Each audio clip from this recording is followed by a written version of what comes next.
You clicking this video means one of three things. You like Nintendo, you like One Piece,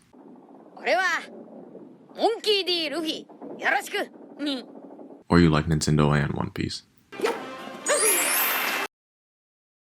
Since we're coming from different levels of familiarity, let me explain the idea of Nintendo's Yonko, so everyone's on the same page. For years, there have been 4 Nintendo series that, when it comes to sales, have been dominant. Not only have they sold noticeably more than other Nintendo series, but they are at the pinnacle of the game industry. This, in many ways, is similar to a powerhouse of 4 characters within the story of One Piece, the best-selling manga of all time. In it, pirates rule the vast seas, only somewhat kept in check by the world government. These pirates come in all shapes and sizes, some large, some tiny, some dastardly, some peaceful, some no stronger than any of us, others as powerful as weapons of war, some living as free as the ocean winds, while others are locked in a fierce race to find the greatest treasure only once found by the greatest pirates ever set sail. This treasure is known as the One Piece, and at the forefront of this competition are 4 superhuman pirate captains deemed the Yonko, the 4 emperors. One Piece has 4 Yonko, so does Nintendo. But also, One Piece has a character who is about to join this group, and Nintendo has a series that's just made the leap.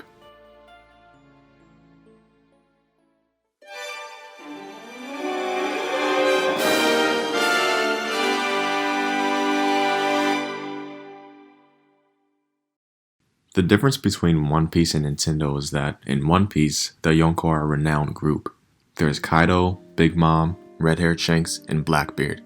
Each recognized as more powerful than any other living pirate. This doesn't exist for Nintendo. While the sales are there, and they each have plenty of buzz around them, there isn't a group of games that are agreed to be above the rest of Nintendo's series. I mean, it's not as if their series are competing against one another, and these are games that we're talking about, not people. So let's first identify which series are Nintendo's 4 emperors, their Yonko, and how far above the rest they each are. And as a reminder, this is only about video game sales.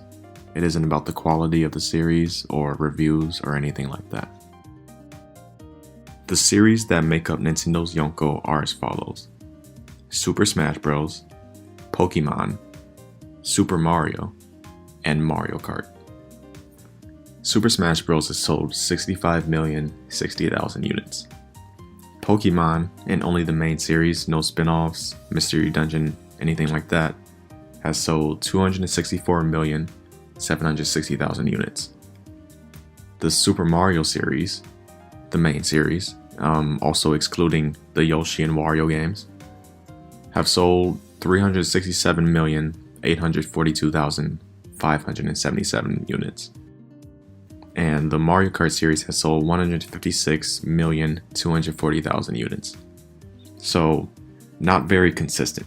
Basically, each series is separated by about 100 million units, and there are multiple Nintendo series that have sold better than Smash.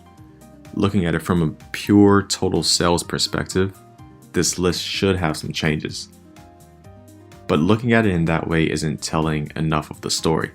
These series are Yonko because of their individual game sales, not their total sales. Think of it like this: if Nintendo released a Kirby game every year, which they damn near already do, and it sold 2 million units each time, if we went from the NES's release year, 1983, to the present year of 2021, that would be 38 years, 38 Kirby games, and 76 million total units sold. But none of those game sales are particularly impressive. 2 million isn't a lot when it comes to Nintendo games. So let's look back to our list. How many games does each series have? Note that I won't count free games in these tallies, such as Mario Kart Tour, as them being free means they have 0 units sold. I also won't count re-releases as their own game. Their sales can be added to the original release. I will count remasters, remakes, and ports with additional content. For Pokémon, the simultaneous release game versions will be counted as a single game. For example, Pokémon Sword and Shield would be counted as one game. For Mario, I won't count games with Yoshi or Wario as the playable character, just like I did with the sales numbers. So, if we look at the number of games per each series, Super Smash Bros. Has 6 games. Pokemon has 18 games. Super Mario has 35 games. And Mario Kart has 10 games. Now, if we take the total sales of each series and divide it by the number of games in that series, we get that Smash sells about 10,843,000 units per game. Pokemon sells about 14,709,000 units per game. Super Mario sells about 10,510,000 units per game, and Mario Kart sells about 15,642,000 units per game. So each of Nintendo's 4 Yonko average 8-figure unit sales, which is pretty impressive for any game series. But let's compare it to some of Nintendo's other biggest series that I'm going to keep anonymous for now because I have plans for them later on. So one anonymous series sells about 4,467,000 units per game. You're not going to believe which series that is. There's another one that sells 18,612,000 units per game. Like I said before, I'm going to be returning to this later, because that is a big boy. When it comes to Nintendo's 4 Yonko, each of these series not only averages over 10 million units sold for each game, but they also have enough games in their series to confidently say that they are successful and relatively consistent sales-wise. And while I could leave it at that, what's a YouTube video without a bit of subjective evidence and reaching? So far, I've only looked at these series in a quantitative measure.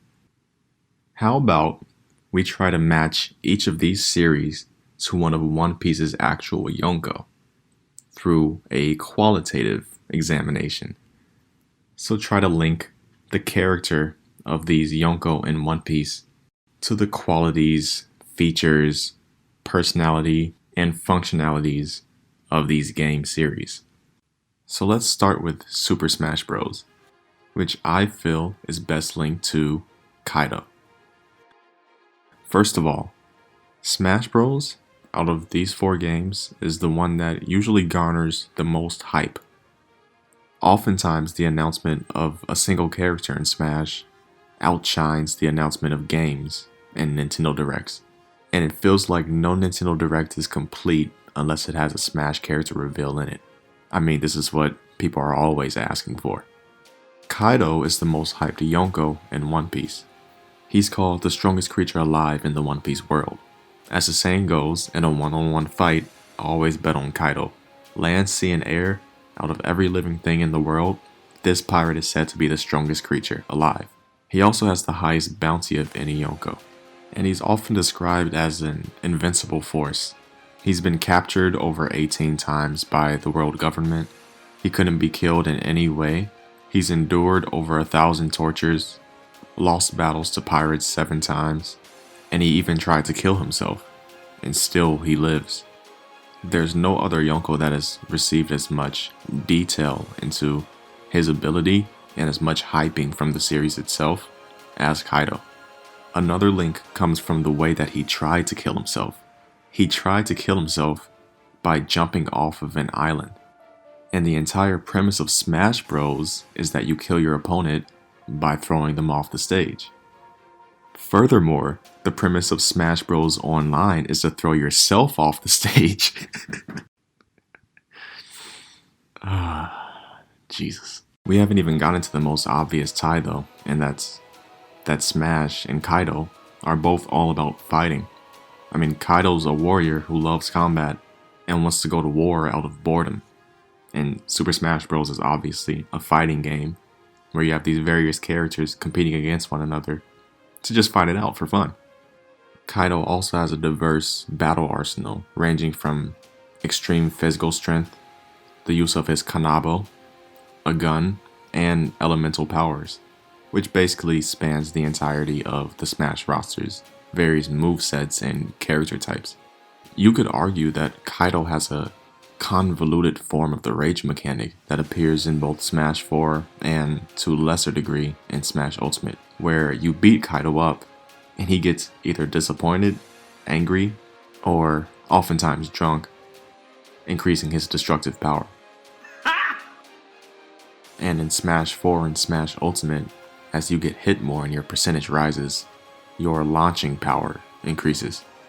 Last point, Smash is the biggest crossover of any of these four, of any of Nintendo's games, and pretty much the game industry. And Kaido not only has the most abilities of the Yonko, but he was also part of the biggest crossover in terms of a pirate crew with the Rocks Pirates. This pirate crew had Kaido and Big Mom, two of the Yonko, as well as Whitebeard, one of the greatest pirates of all time, and Rox D. Zebek, a pirate who was rivals with the greatest pirate of all time, Gold D. Roger. Naturally, Big Mom also being a part of this crew makes it a point for her as well. And really, Big Mom's the only character that gives Kaido some competition in terms of who would be Smash Bros. Because I think the name of Smash's most iconic item, Smash Ball, is a pretty accurate description for Big Mom.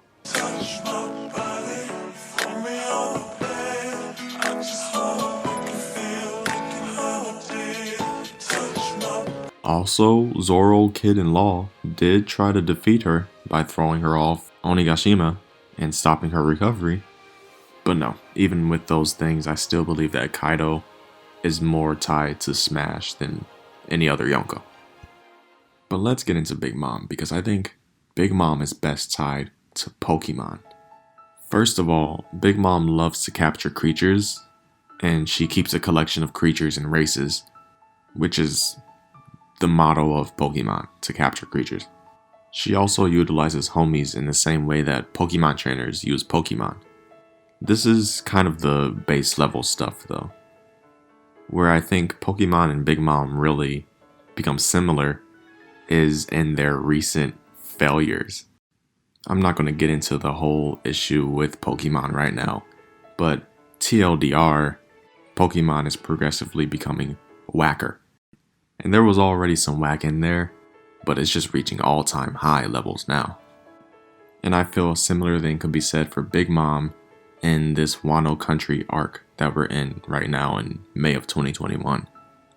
Whether it be the amnesia, or her getting tossed easily by Zoro Kid-in-Law, which very well could have taken her out if it weren't for Kaido being there, or her instantly switching sides on Kaido when she learned that Kaido's men killed some people that fed her. These were all moments that made her look foolish or like a gag character. And it's a bit harder to take her serious at this point, as she basically continuously gets memed in the story and in the community. I don't know that it's quite the anger that has been felt by the Pokemon community towards Pokemon Company, but I mean, I can't even take this seriously. Like, my next point is that Big Mom is basically a large Ditto. She's pink, and she's an all-world baby mama.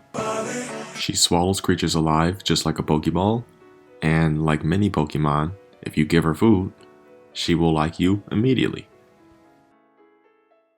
Alright, we got Big Mom done. Who's next? Blackbeard. Which one would Blackbeard be? I've been trying to ignore you. The next game to talk about is Mario Kart, a game filled with dirty plays, thievery, and generally unholy competition. That's Blackbeard.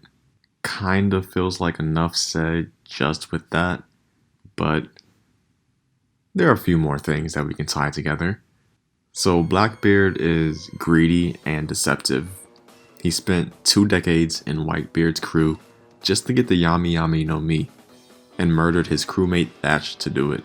He also turned Ace over to the world government and gave the finishing blow to his former captain, Whitebeard, to kill him in the Marineford arc. Through all of this, he's shown a willingness to betray friendship and breed fury just for personal gain. That is literally Mario Kart. Blackbeard plots to achieve his goals. He doesn't give a damn about loyalty.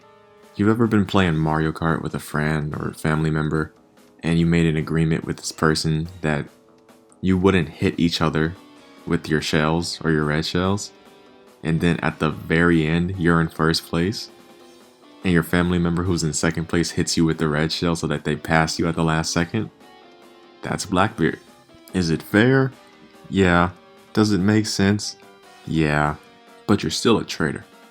This man was a part of Whitebeard's crew, the most family-oriented crew we've seen so far. But just like Mario Kart, it may say family-friendly, but we all know the truth. The dude's basically a boo. He'll get you while your back is turned, and he'll steal your ability. Also, he's lost so many teeth that his mouth damn near looks like a racing flag. Well, that leaves one last Yonko, and one last game series.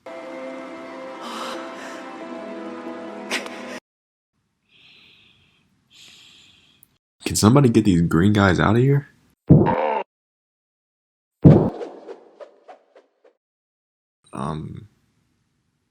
Thank you, Donkey Kong. We don't have to talk about that. Really don't need to be speaking on this. The Super Mario series is Shanks. First of all, Shanks is red, and so is Mario.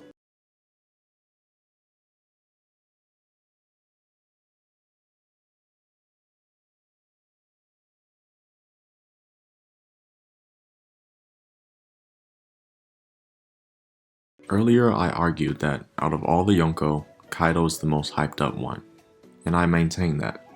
However, of all the Yonko, Shanks is the most respected. Not a lot has been said about his character, or his actions, or his abilities, but anytime he appears, you feel him, and so do all the other characters. They respect him like no other. And out of all 4 of these game series, the Super Mario series is the most respected. It might not be the most hyped like Smash, or the most memed like Pokémon, but it's the most respected. Shanks is also one of the first major characters that we meet in the One Piece story, similar to how Super Mario is one of the first major series Nintendo created. And in both instances, nobody really knew just how major either Super Mario or Shanks would be in the future. Both Mario and Shanks lean in the direction of being heroic, whereas the other 3 Yonko in the One Piece story lean more towards being a villain. Both Shanks and Mario are jolly guys who can quickly get serious when needed. And both have goofy and frightful brother figures. For Mario, it's Luigi, who's usually in the shadow of Mario, and similarly, Shanks has a brotherly relationship with Buggy. Also, both Shanks and Mario met their rival at young ages, and this meeting was due to a clash between their guardians at the time. For Shanks, his guardian was Goldie Roger, and Roger's clash with Whitebeard led to him meeting Blackbeard for the first time. For Mario, his guardian was Yoshi, and Yoshi's clash with Kamek led to him meeting Bowser. Mario would clash with Kamek in the future, and Shanks would clash with Whitebeard in the future. So, we've done it. All 4 of Nintendo's Yonko tied to the 4 One Piece Yonko. However, like I said before, there's one up-and-comer in One Piece who's slowly entering that conversation of being a Yonko. And that is, for all of us who read One Piece and know, Monkey D. Luffy. So we know that Luffy is the guy on the rise, soon to truly ascend into Yonko category. But what Nintendo series best matches Luffy?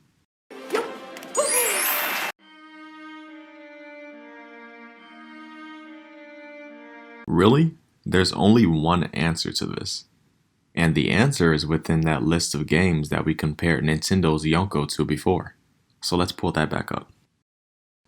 The answer is the series that has sold 8,313,750 units per game. And that series is Animal Crossing. Both Animal Crossing and ЛОFI are currently on a meteoric rise. Currently, as of May of 2021, Animal Crossing New Horizons is the second best-selling game on Nintendo Switch, only being beaten by Mario Kart 8 Deluxe. And those two games, in terms of sales, are on a tier of their own on the Nintendo Switch. There is a gap. But it's not just a one-hit wonder. Animal Crossing has had some big installments for years now. Animal Crossing New Leaf is the 6th best-selling Nintendo 3DS game, and Animal Crossing Wild World is the 9th best-selling Nintendo DS game. The Animal Crossing series has 8 retail games and 1 free game on mobile. And across those 8 games, it sold a total of 68,070,000 units. If you remember, I said that there were certain Nintendo series that have actually sold more total units than Smash. This is one of those series. However, its average number of units sold per title is smaller than Smash's, and it has 2 more games than Smash does. So Animal Crossing is ЛОFI. There's not really any options for that, it is what it is. But there actually are a good number of similarities between the series and ЛОFI's character. For one, Animal Crossing is a light and fun-loving video game series, and you could describe ЛОFI in the same way. Animal Crossing also gives you a lot of freedom. You can create what you want to over time, and in a similar way, ЛОFI's journey as a pirate is all about freedom.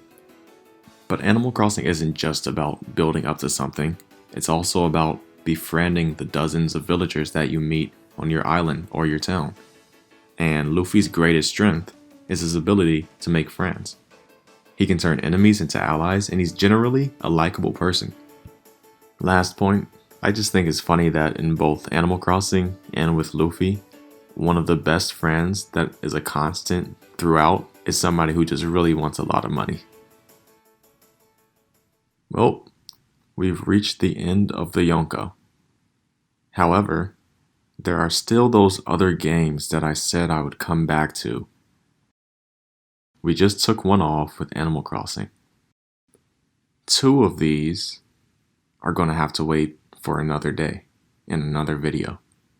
That leaves this last one, the big boy.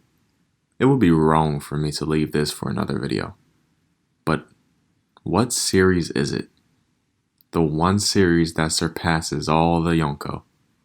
Well, just like Whitebeard, it's dead, and it involved a lot of shaking.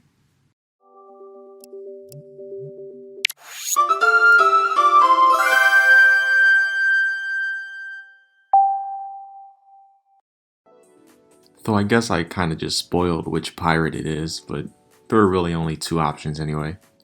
The Wii series has sold 204,730,000 units across 11 games in its lifespan. The series features Nintendo's best-selling video game ever, Wii Sports, at 82,900,000 units sold. This series of games and the system it was made for shook the game industry and led to Nintendo's competitors dipping their toes into the motion control space. And the Wii, if tied to any One Piece pirate, would undoubtedly be Whitebeard. My evidence? Well, first,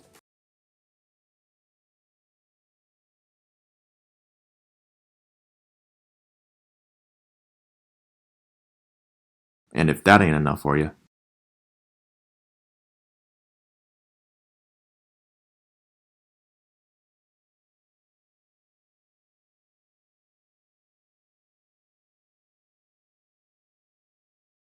through the power of the supreme waggle and the ties of family, both Whitebeard and Wii rose to the top. Whitebeard had the power of the Quake fruit, which basically allowed him to shake anything, and the Wii series games are all about waggle and motion controls, but a lot of it is waggle. And also, Whitebeard was all about family. That's what he cared the most about. And most of the Wii series games are family games. And I'm gonna be honest, I don't know any old people more active than Whitebeard and the elderly who still play Wii Sports. We've basically done everybody except for one person now, and I'm not doing Rox Zebek, because we barely know anything about him. So the last person from One Piece we could talk about is the man, the myth, legend himself, Goldie Roger. But the problem is, I don't know which game goes with him. Roger's the greatest pirate of all time, yes, but again, he's dead. What's Nintendo's greatest series? No! First of all, Mario's already used. We've got... No, first of all, why does Mario keep popping up? I get it. They both have the mustache, they're jolly, they got the red fit, they got fire flowers, and all that. But the problem is that Mario isn't dead.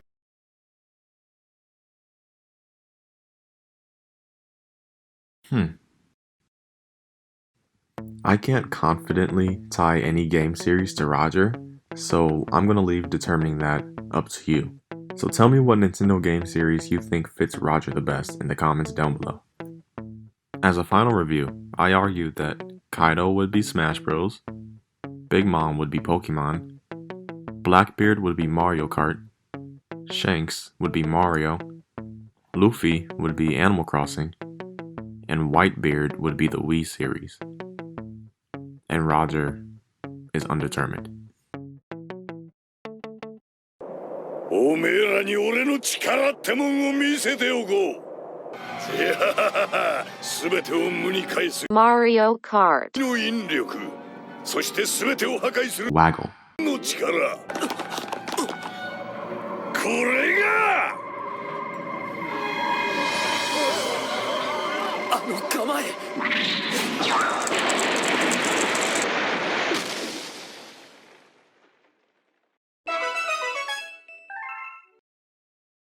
Thanks for watching this video. If you enjoyed it, leave a like, and keep an eye out for the next part of this series, where I'll cover the 2 games that I didn't talk about in this video, as well as more. Peace.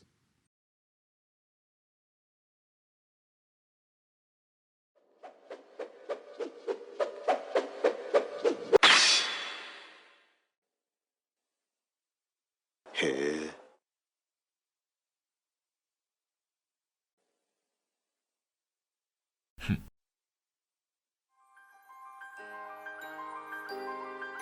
もらっておく。